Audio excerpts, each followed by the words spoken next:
Hello friends, welcome to my channel studying शिक्षा।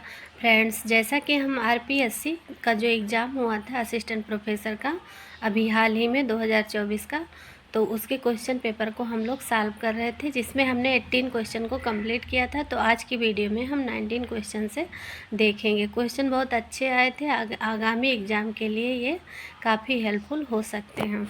तो friends, चलिए शुरू करते हैं। क्वेश्चन नंबर 19, किसने नीलगिरी की टोडा जनजाति पर अध्ययन किया?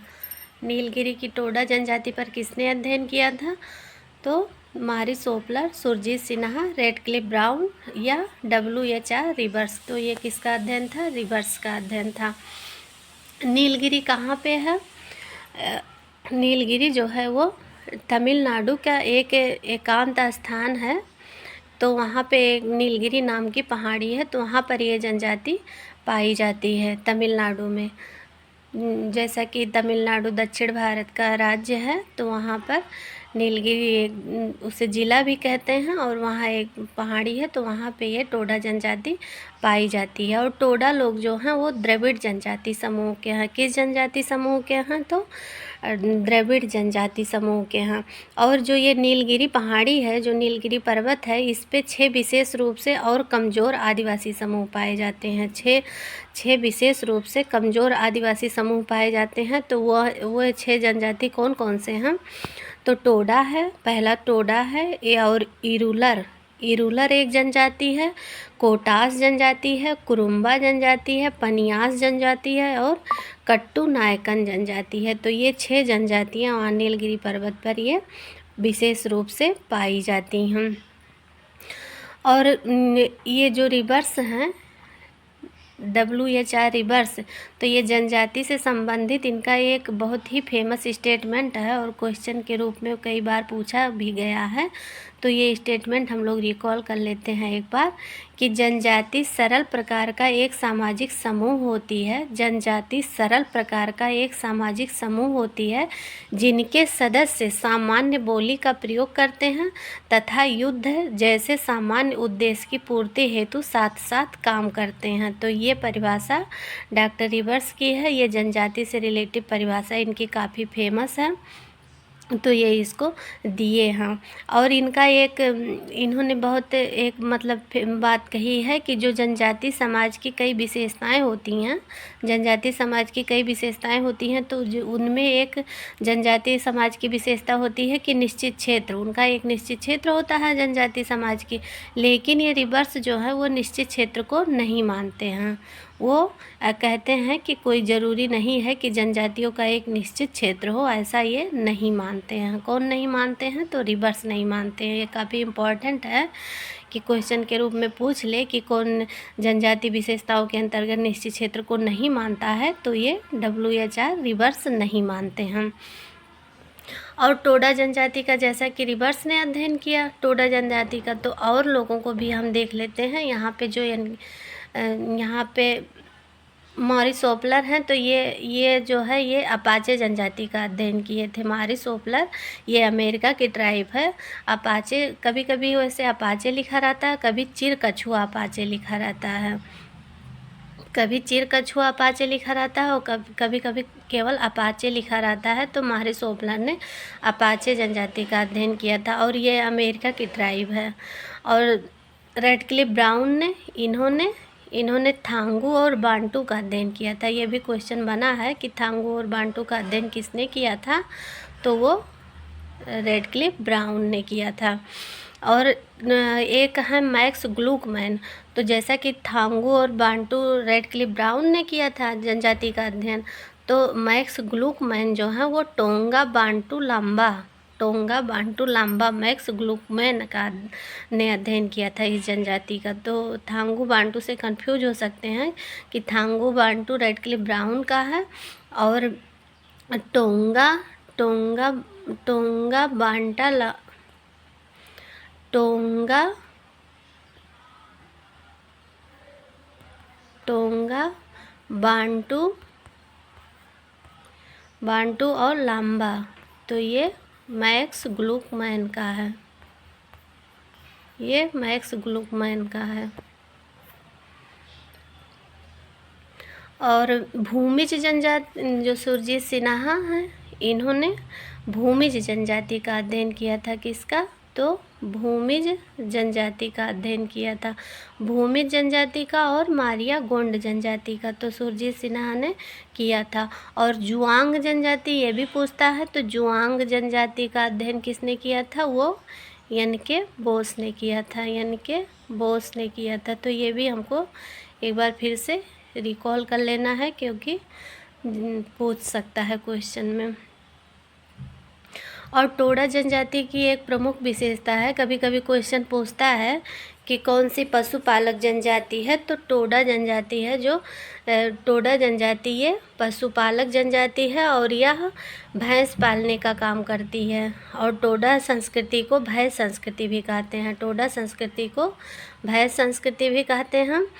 और इनका जो दुग्धशाला है, इनके मंदिर हैं, जो इनका दुग्धशाला है वो इन लोगों का मंदिर के समान माना जाता है, जिसमें कि स्त्रियों का प्रवेश वर्जित होता है।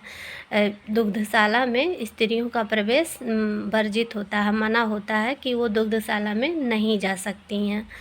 और ये एक वो पाई जाता है, मतलब इन ट्राइब में एक वो पाया जाता है। कभी कभी क्वेश्चन आप लोगों ने देखा होगा कि मातुले जो एक सत्ता है इन लोगों में चलता है, वंश परंपरा सत्ता चलता है, तो एक मातुले होता है एबेंकुलेट, तो एबेंकुलेट का भी कभी कभी पूछ लेता है। तो यह मात्र सत्तात्मक व मातृवंशीय परिवारों में पाई जाने वाली प्रथा है। एबेंकुलेट पूछ लेता है कि इसमें कौन सी ऐसी वंश परंपरा है जिसमें मामा की भूमिका महत्वपूर्ण होती है, तो एबेंकुलेट में यानी कि मातुले में होती है। और ये मातुले जो होता है या मातृ सत्तात्मक या मातृवंशीय परिवार होता है, और इसमें मामा की भूमिका इम्पॉर्टेंट होती है। तो इसका अध्ययन टायलर ने किया है, इसका अध्ययन मातुले एबेंकुलेट का अध्ययन टायलर ने किया है, लेकिन एक पितृश्रेय होता है। मैंने एबेंकुलेट साथ साथ इसलिए बताया कि अभी हम एमिटेट के बारे में देखेंगे, जिसका अध्ययन रिवर्स ने किया था। तो हमने दोनों को साथ में इसलिए बताया ताकि आप लोगों को क्लियर याद हो सके। तो पितृश्रेय जो है ये एबेंकुलेट में तो मामा की भूमिका होती है, और पितृश्रेय इसे एमिटेट कहते हैं। इसमें पिता के बहन के यानी कि बुआ को महत्व दिया जाता है। तो इसका अध्ययन डॉक्टर रिवर्स ने किया था, इन्होंने किया था इसका अध्ययन एमिटेट का। अगर क्वेश्चन पूछ ले कि एमिटेट का अध्ययन किसने किया था, तो ये डॉक्टर रिवर्स ने किया था। इसे हिंदी में पितृश्रेय कहते हैं, और इसमें पिता के बहन को महत्व दिया जाता है, यानी बुआ को महत्व दिया जाता है। और यह जो है कभी कभी पूछ लेता है कि किस जनजाति में बच्चे का नामकरण करने का अधिकार उसकी बुआ को होता है। किस जनजाति में बच्चे का नामकरण करने का अधिकार बुआ को होता है, तो टोडा जनजाति में। टोडा जनजाति में जो है बच्चे का नामकरण करने का अधिकार बुआ को होता है, और नहीं तो कभी कभी पितृश्रेय लिखा रहता है। तो उसमें पूछ लेता है कि किसमें बुआ की प्रधानता होती है या पिता के बहन की प्रधानता होती है, तो एमिटेट यानी कि पितृश्रेय में बुआ की प्रधानता होती है। और कभी कभी क्वेश्चन ये भी पूछ लेता है कि पितृश्रेय जो है ये एमिटेट ये किस प्रकार के परिवार की विशेषता है, तो ये पितृसत्तात्मक परिवार की विशेषता है। अब हम अपना अगला क्वेश्चन देखते हैं, क्वेश्चन नंबर 20।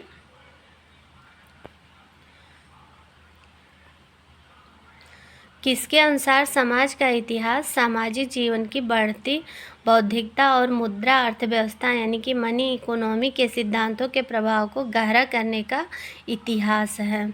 किसके अनुसार समाज का इतिहास सामाजिक जीवन की बढ़ती बौद्धिकता और मुद्रा अर्थव्यवस्था यानी मनी इकोनॉमी के सिद्धांतों के प्रभाव को गहरे करने का इतिहास है? तो Robert K Merton, Vilfredo Pareto, Karl Marx, George Simmel. तो हमारा आंसर होगा जॉर्ज सिमेल। जॉर्ज सिमेल पे काफ़ी क्वेश्चन आते हैं। मैंने इसके पहले वाले भी आरपीएससी एग्ज़ाम देखा है असिस्टेंट प्रोफेसर का, तो उसमें भी काफ़ी जॉर्ज सिमेल से क्वेश्चन बनते हैं। तो जॉर्ज सिमेल के बारे में हम थोड़ा सा और जान लेते हैं, क्योंकि आगे भी इनके बारे में जानकारी रहेगी तो हमें सहायता मिलेगी। तो जॉर्ज सिमेल जो हैं ये जर्मन विद्वान हैं और इनका जीवन काल 1858 से 1918 तक माना जाता है। 1858 से 1918 तक माना जाता है और ये जर्मन विद्वान है। और इन्होंने 1907 में द फिलॉसफी ऑफ मनी, इनकी एक पुस्तक है, एक क्वेश्चन भी पूछी गई है कि फिलॉसफी ऑफ मनी किसकी बुक है, तो ये जॉर्ज सिमेल की है। और 1907 में इनकी ये पुस्तक की रचना हुई थी और जिसमें इन्होंने मुद्रा का दर्शन की अवधारणा दी थी। मुद्रा का दर्शन अवधारणा दी थी, जैसा कि इसका नाम ही है द फिलॉसफी ऑफ मनी। तो मुद्रा के दर्शन की अवधारणा इसी पुस्तक में इन्होंने दी थी। और इनका कहना कि मुद्रा व शहर घनिष्ठ संबंध है। ये क्या कहते हैं कि मुद्रा जो होती है, मनी जो होती है, और शहर जो सिटी होती है उसका घनिष्ठ संबंध है। और शहर वह क्षेत्र है जहाँ मुद्रा का केंद्रीकरण होता है। जो सिटी है, शहर है, वहाँ पर मुद्रा का केंद्रीकरण होता है, ये कहते हैं। और मुद्रा के आविष्कार ने समाज को गहरे रूप से प्रभावित किया है। जो ये मनी का आविष्कार हुआ, तो इसके आविष्कार ने समाज को बहुत गहरे रूप से प्रभावित किया है। तो ये क्या कहते हैं जॉर्ज सिमेल कि जिसको मुद्रा प्राप्त हुई, मुद्रा ने बहुत समाज को काफ़ी प्रभावित किया है। तो क्या कहते हैं कि जिसको मुद्रा प्राप्त हुई उसके लिए तो प्रभु प्रकाश, जिसको पैसा मिला तो उसके लिए प्रभु प्रकाश हुआ, यानी कि इपिफैनी हुआ। इसको इंग्लिश में इपिफैनी कहते हैं, हिंदी में प्रभु प्रकाश के रूप में आया। और जिसको मुद्रा नहीं प्राप्त हुई उसके लिए संस्कृति की त्रासदी। तो ये भी प्रभु प्रकाश और संस्कृति त्रासदी, ये भी टर्म्स दे के क्वेश्चन पूछे गए हैं। तो ये प्रभु प्रकाश जो है इपिफैनी, यानी कि जिसको मुद्रा प्राप्त हुई उसके लिए प्रभु प्रकाश के रूप में वो आया, उभर कर सामने आया। और जिसको मुद्रा नहीं प्राप्त हुई उसके लिए संस्कृति की त्रासदी, यानी ट्रेजेडी ऑफ कल्चर के रूप में आया। और ये क्वेश्चन इनसे बना था आरपीएससी एग्ज़ाम में कि वह एक्सेल वर्किंग की अवधारणा किसने दी, वह एक्सेल वर्किंग की अवधारणा किसने दी, तो वो भी जॉर्ज सिमेल का था। तो और ये क्या कहते हैं कि समाज की यह आम धारणा है कि मुद्रा के द्वारा व्यक्ति अपनी अनंत आवश्यकताओं की पूर्ति कर सकता है। जॉर्ज सिमेल कहते हैं कि समाज की यह आम धारणा है कि मुद्रा के द्वारा व्यक्ति अपनी अनंत आवश्यकताओं की पूर्ति कर सकता है। अतः पूंजीपतियों की संस्कृति को सिमेल ने वस्तुपरक संस्कृति कहा है, यानी पूंजीपतियों की संस्कृति को इन्होंने ऑब्जेक्टिव कल्चर कहा है। तो ये भी क्वेश्चन पूछ सकता है कि ऑब्जेक्टिव कल्चर की बात कौन करते हैं, तो ये जॉर्ज सिमेल करते हैं। और इनकी एक अन्य अवधारणा है सामाजिकता। जॉर्ज सिमेल ने सोशियन की अवधारणा भी दी है। इसको इंग्लिश में हिंदी में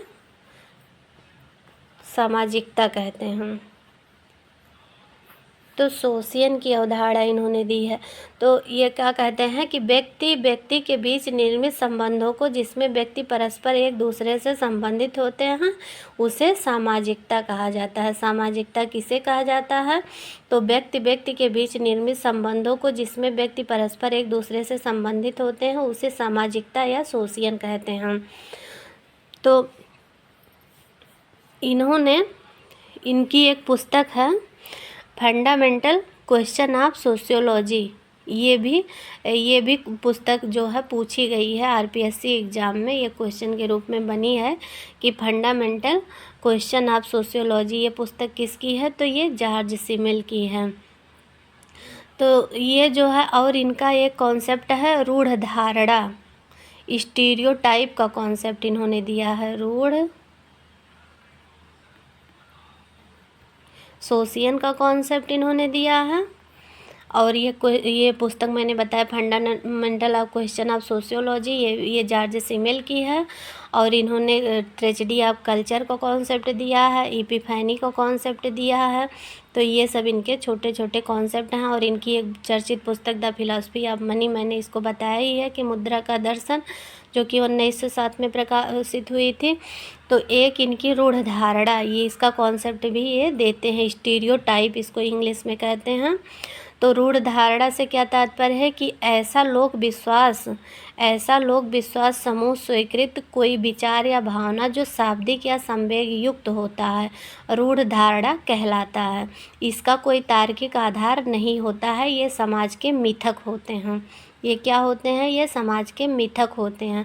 तो मिथक से हम लोग थोड़ा सा कंफ्यूज हो सकते हैं कि मिथकों की बात लेवी स्ट्रास भी करते हैं, और भारतीय समाज में मिथकों की बात नर्मदेश्वर प्रसाद, इनकी एक पुस्तक ही है the myth of caste system, तो उसमें ये करते हैं नर्मदेश्वर प्रसाद, भारतीय समाज में जातीय मिथक की बात करते हैं। नर्मदेश्वर प्रसाद जो हैं भारतीय समाज में जातीय मिथक की बात करते हैं। और अपनी किस पुस्तक में? तो the myth of caste system में करते हैं। लेकिन यहाँ पर रूढ़ धारणा के अंतर्गत स्टीरियोटाइप, कास्ट स्टीरियोटाइप तो नर्मदेश्वर प्रसाद की है। कास्ट स्टीरियोटाइप, जैसा कि मैंने बताया कि भारतीय समाज में जातियों के मिथक की बात Narmadeshwar Prasad the myth of caste system में करते हैं। और कभी कभी कास्ट स्टीरियोटाइप पूछ लेता है तो वो नर्मदेश्वर प्रसाद की है। लेकिन स्टीरियोटाइप केवल रूढ़ धारणा तो ये रूढ़ धारणा ये जॉर्ज सिमेल का है, ये सिमेल का है। और इससे क्या ये बताते हैं, रूढ़ धारणा क्या होती है कि ऐसा लोक विश्वास या समूह स्वीकृति, कोई विचार हो, कोई भावना है, तो जो शाब्दिक या संवेग युक्त होता है, शाब्दिक और संवेग युक्त होता है, तो वह रूढ़ धारणा कहलाता है। लेकिन इसका कोई तार्किक आधार नहीं होता है, ये इसका कोई तार्किक आधार, साइंटिफिक रीजन नहीं होता है, और ये समाज के मिथक होते हैं। तो ये रूढ़ धारणा का कॉन्सेप्ट जॉर्ज सिमेल का है। सिमेल समाजशास्त्र के क्षेत्र में प्रभावशाली थे। ये काफ़ी जो है इन्होंने कॉन्सेप्ट दिया है। और इनको एक क्वेश्चन ये भी मैंने कहीं देखा था कि उसमें लिखा था कि न्यू कांट किसे कहा जाता है। न्यू कांट किसे कहा जाता है? तो वो जॉर्ज सिमेल को ही कहा जाता है। ये क्योंकि ये जो है न्यू कांटियन दृष्टिकोण, एक मतलब दृष्टिकोण है, अप्रोच है, न्यू कांटियन दृष्टिकोण। तो उस दृष्टिकोण से इन्होंने समाजशास्त्रीय प्रत्यक्षवाद की नींव रखी थी। किस दृष्टिकोण से? तो न्यू कांटियन दृष्टिकोण से इन्होंने समाजशास्त्रीय प्रत्यक्षवाद की नींव रखी थी, इसलिए इन्हें न्यू कांट भी कहा जाता है। और इनका एक कॉन्सेप्ट है कि the metropolis and mental life, इनकी एक the metropolis and mental life ये बुक है। तो इस बुक के माध्यम से इन्होंने शहरी समाजशास्त्र, प्रतीकात्मक अंतःक्रियावाद और सामाजिक विश्लेषण के अग्रदूत रहे हैं। ये metropolis and mental life book के माध्यम से इन्होंने शहरी समाजशास्त्र, प्रतीकात्मक अंतःक्रियावाद और सामाजिक विश्लेषण को इन्होंने गहराई से अध्ययन किया था। और समूहों के अध्ययन में इन्होंने कहा कि छोटे समूह बड़े समूहों की तुलना में अधिक स्थिर है। ये समूह की भी बात करते हैं। अभी क्वेश्चन आगे इसी में हम लोग देखेंगे कि ये समूह की भी बात करते हैं। छोटे समूह की बात करते हैं और बड़े समूह, जिसमें कि इन्होंने मोनायड, डायड और ट्रायड का कॉन्सेप्ट दिया है। तो इसी प्रश्न पत्र में ये क्वेश्चन भी बना है। तो अभी हम आगे इस क्वेश्चन को भी देखेंगे।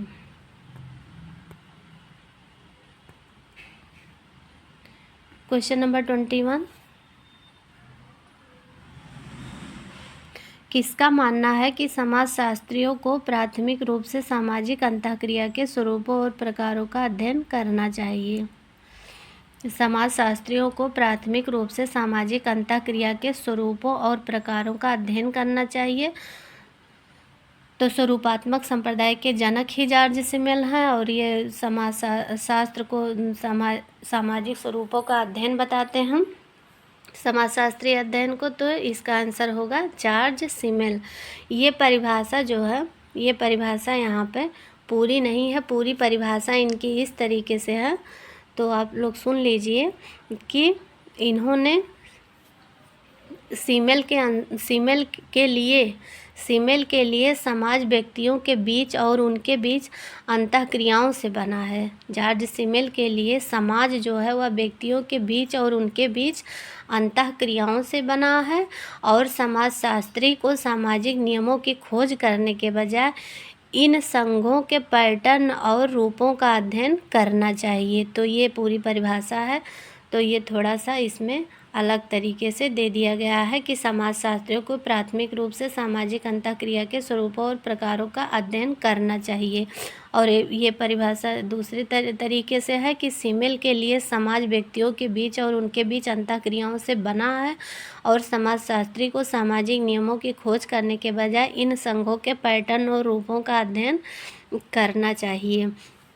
और ये क्वेश्चन पूछ ले कि ये जो है किससे प्रभावित थे, ये जॉर्ज सीमेल किससे प्रभावित थे, तो ये हीगल व कांट से प्रभावित थे। और इनसे कौन प्रभावित थे, जॉर्ज सीमेल से कौन प्रभावित थे, तो एक है मार्क्सवादी विद्वान जॉर्ज लुकास। तो सीमेल से प्रभावित थे, जॉर्ज लुकास प्रभावित थे। और ये सीमेल जो है ये हीगल और कांट से प्रभावित थे। कांट एक दार्शनिक इमैनुएल कांट हैं, तो उनसे ये प्रभावित थे। तो ये जो है जॉर्ज सीमेल ये तीनों शास्त्रीय लेखकों के विचारों से प्रभावित थे।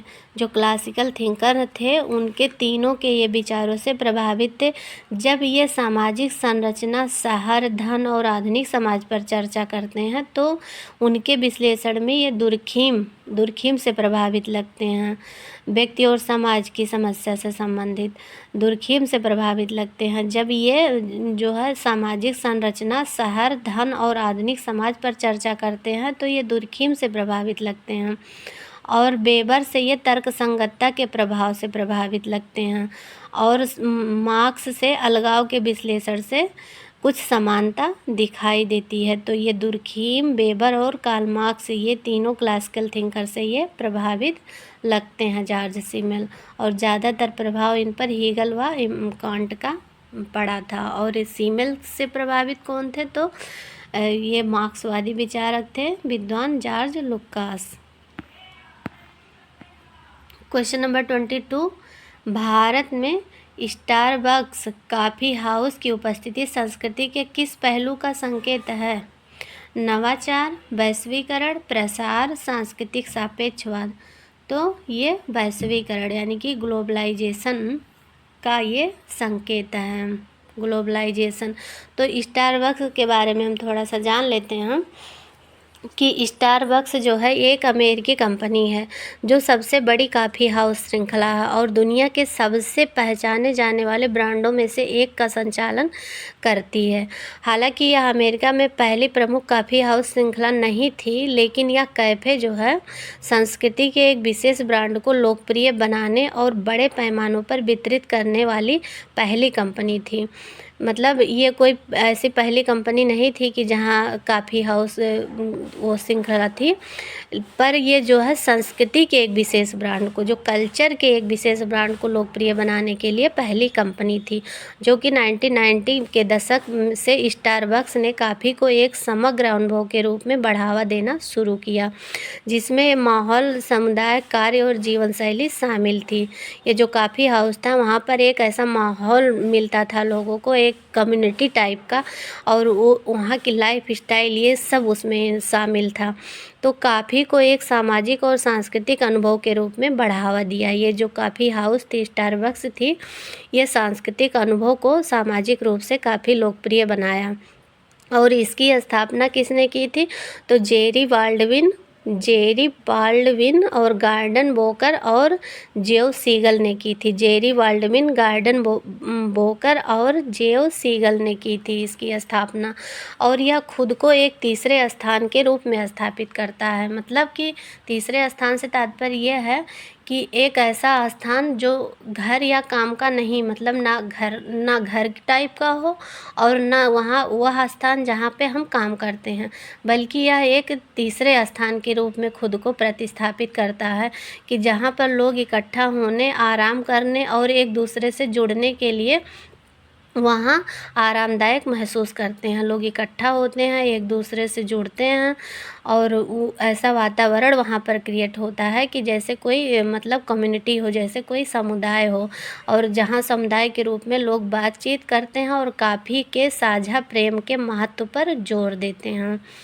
तो ऐसा वहाँ माहौल क्रिएट होता है। इसलिए ये जो है संस्कृति के पहलू की तरफ ये संकेत करता है, Starbucks coffee house.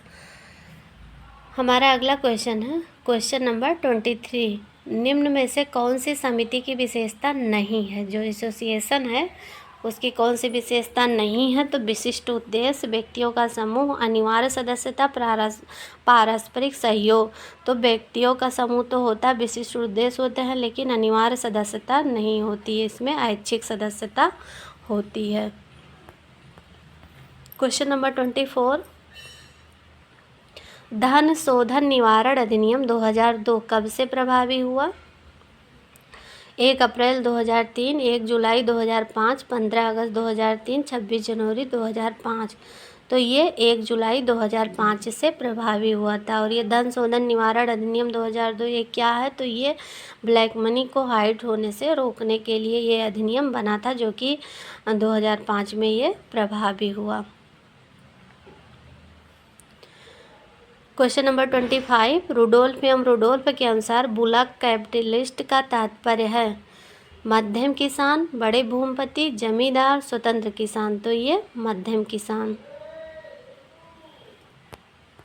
Question number 26। निम्नलिखित में से किस चरण में आनुभविक ज्ञान यानी कि एम्पिरिकल नॉलेज का उपयोग सामाजिक विश्व को समझने और बेहतर समाज बनाने के लिए किया जा सकता था? तो प्रत्यक्षवादी चरण, तत्वशास्त्रीय चरण, धर्मशास्त्रीय चरण या भौतिक चरण। तो किस चरण में कि अनुभविक ज्ञान यानी कि एम्पिरिकल नॉलेज का उपयोग सामाजिक विश्व को समझने के लिए, बेहतर समाज बनाने के लिए किया जा सकता है? तो ये प्रत्यक्षवादी चरण। तो पहला ये इसका आंसर है प्रत्यक्षवादी चरण यानी कि पॉजिटिव स्टेज।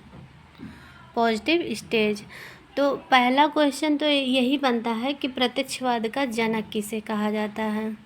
प्रत्यक्षवाद का जनक किसे कहा जाता है? तो वो कॉम्ट जी को कहा जाता है।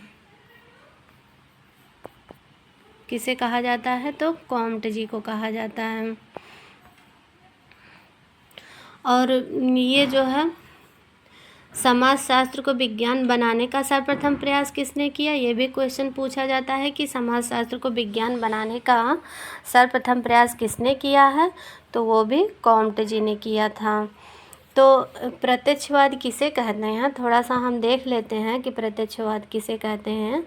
कि किसी भी घटना या समस्या का वैज्ञानिक पद्धति से, जब वैज्ञानिक पद्धति यानी कि जो वैज्ञानिक पद्धति में होता है, अवलोकन होता है, परीक्षण होता है, मूल्यांकन होता है, वर्गीकरण होता है, फिर उसके बाद निष्कर्ष निकाले जाते हैं, तो ये सब वैज्ञानिक पद्धति में होता है। तो किसी भी घटना या समस्या का जब हम इन तरीक़ों से इनके द्वारा अध्ययन करते हैं तो वही प्रत्यक्षवाद कहलाता है। और प्रत्यक्षवाद एक पद्धति है जो जिसमें किसी घटना की सार्वभौमिक व्याख्या की जाती है। प्रत्यक्षवाद क्या है? एक पद्धति है, एक मेथड है, एक तरीका है जिसके द्वारा किसी भी घटना की सार्वभौमिक व्याख्या की जा सकती है। तो 3 स्तरों का जो नियम हम लोगों ने पढ़ा होगा कि अगस्त कॉम्ट जी का काफ़ी फेमस है 3 स्तरों का नियम, लॉ ऑफ 3 स्टेजेस। तो वो पहले तो क्वेश्चन यही बनता है कि लॉ ऑफ 3 स्टेजेस का कॉन्सेप्ट इन्होंने अपनी किस पुस्तक में दिया? तो किस पुस्तक में? पॉजिटिव फिलॉसफी में दिया। दूसरा क्वेश्चन कि पॉजिटिव फिलॉसफी कितने खंडों में प्रकाशित है? तो वो 6 खंडों में प्रकाशित है। और तीसरा क्वेश्चन कब प्रकाशित हुई? तो 1830 और 1842 के बीच। 1830 और 1842, 1830 और 42 के बीच में, और 6 खंडों में प्रकाशित है पॉजिटिव फिलॉसफी। और उसी पॉजिटिव फिलॉसफी में इन्होंने 3 स्तरों का इसे त्रिस्तरीय नियम कहा जाता है, तो उसी में इन्होंने दिया है। और प्रत्यक्षवाद की अवधारणा इन्होंने किस पुस्तक में दिया है?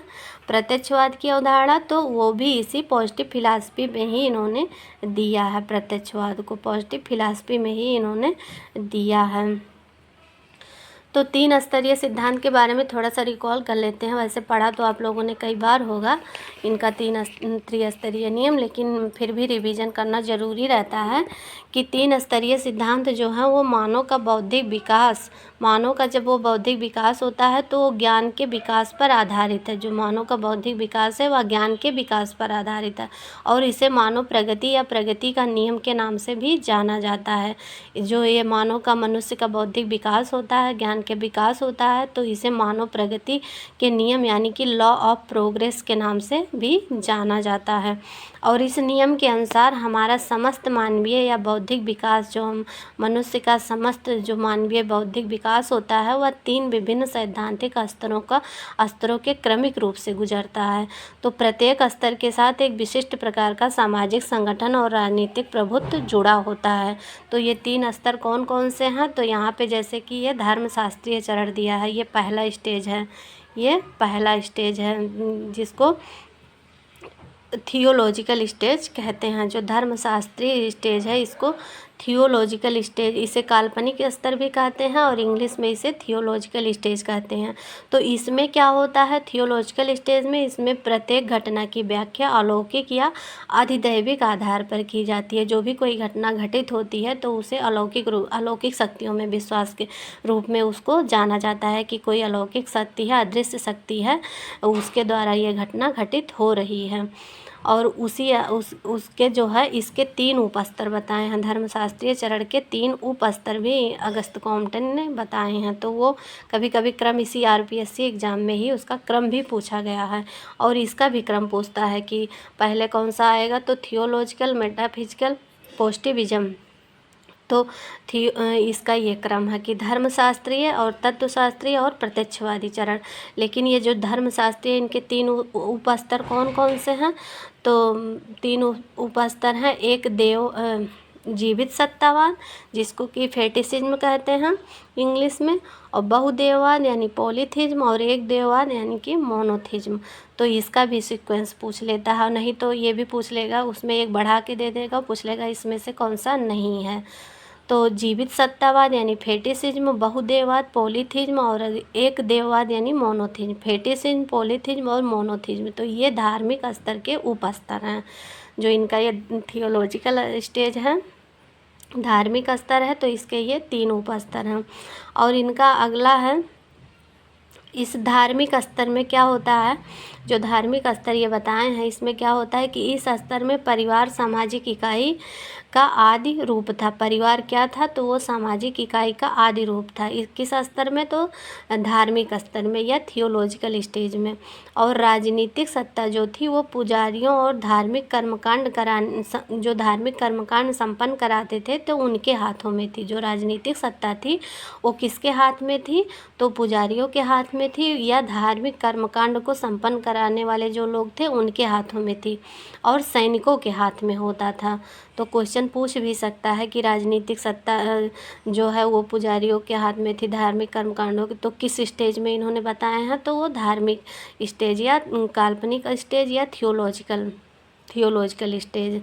और इनका दूसरा जो है वो तात्विक, यहाँ पर जो तत्वशास्त्रीय चरण है या इसको मेटाफिजिकल भी इंग्लिश में कहते हैं, तो ये दूसरा चरण है इनका, ये दूसरा चरण है।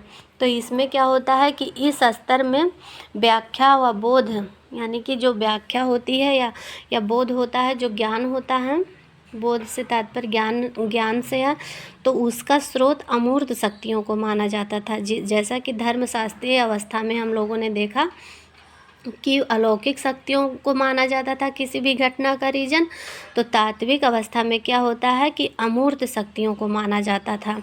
और इसमें सामाजिक इकाई के रूप में राजनीतिक प्रभुत्व जो किसके हाथ में था? सामाजिक इकाई के रूप में जो राजनीतिक प्रभुत्व था वो किसके हाथ में था? तो वो चर्च अधिकारियों के हाथ में था। जैसा कि उसमें धार्मिक अवस्था में पुजारियों के हाथ में था, धार्मिक कर्मकांड को संपन्न कराने वाले लोगों के हाथ में था, और सैनिकों के हाथ में था राजनीतिक राजनीतिक सत्ता, लेकिन इसमें किसमें था, तो चर्च अधिकारी जो चर्च के पादरी होते थे और जो विधि विशेषज्ञ होते थे उनके पास चला गया था। जो विधि विशेषज्ञ यानी कि कानून के जो जानकार होते थे उनके हाथों में चला गया। तो किस अवस्था में, वो तात्विक या अपूर्ण स्टेज इसे कहते हैं, इंग्लिश में मेटाफिजिकल स्टेज कहते हैं। और इस अवस्था में धन का महत्व बढ़ने लगा था और इस अवस्था को कुबेर तंत्र या धनिक तंत्र भी कहा जाता है। इस अवस्था में कुबेर तंत्र या धनिक तंत्र आ गया था क्योंकि इसमें धन को काफ़ी प्रधानता दी जाती थी। अब लास्ट स्टेज इनका आ गया प्रत्यक्षवादी चरण। ये इनका तीसरा चरण है। पॉजिटिव स्टेज जो है इनका ये तीसरा चरण है। तो जैसा कि हम लोगों ने पॉजिटिविज्म के बारे में पढ़ा, ये है कि इसमें क्या होता है, इसे वैज्ञानिक स्तर भी कहते हैं और किसी घटना का वैज्ञानिक अवलोकन, परीक्षण, मूल्यांकन, वर्गीकरण व कार्यकरण संबंध के रूप में इसको खोजा जाने लगा इस अवस्था में। तो इसमें क्वेश्चन भी कई रूप से बन सकते हैं कि क्वेश्चन पूछ सकता है कि किस स्तर में निरंकुश तंत्र या राजतंत्र था, तो वो धार्मिक स्तर में था। निरंकुश तंत्र या राजतंत्र किस स्टेज में था, तो धार्मिक स्तर में था। और परिवार सामाजिक इकाई का आदि रूप किस अवस्था में बताया अगस्त कॉम्ट ने, तो वो भी धार्मिक अवस्था में बताया। और कुबेर तंत्र या धनिक तंत्र किस स्टेज की प्रधानता थी, कुबेर तंत्र या धनिक तंत्र, तो वो तात्विक स्टेज यानी कि मेटाफिजिकल स्टेज की उसकी प्रधानता थी। और पॉजिटिविज्म में प्रजातंत्र पूछ ले कि प्रजातंत्र यानी डेमोक्रेसी की प्रधानता किस अवस्था में अगस्त कॉम्ट ने बताया, तो वो पॉजिटिविज्म यानी कि प्रत्यक्षवाद में। तो प्रत्यक्षवाद में प्रजातंत्र की प्रधानता आ गई थी। और तत्वशास्त्रीय चरण, इसमें कुबेर तंत्र या धनिक तंत्र, कुबेर तंत्र या धनिक। और धर्मशास्त्रीय चरण में इसमें निरंकुश या राजतंत्र था। तो ये भी छोटे छोटे पॉइंट हमको देख लेना है। तो फ्रेंड्स, इसी के साथ आज की वीडियो को हम समाप्त करना चाहेंगे क्योंकि एक्सप्लेनेशन देने से वीडियो काफ़ी लंबी हो जाती है और बहुत सारे स्टूडेंट जो हैं वो पूरा वीडियो देख नहीं पाते हैं। तो अगला क्वेश्चन जो है हम अगले वीडियो में कंटिन्यू करेंगे।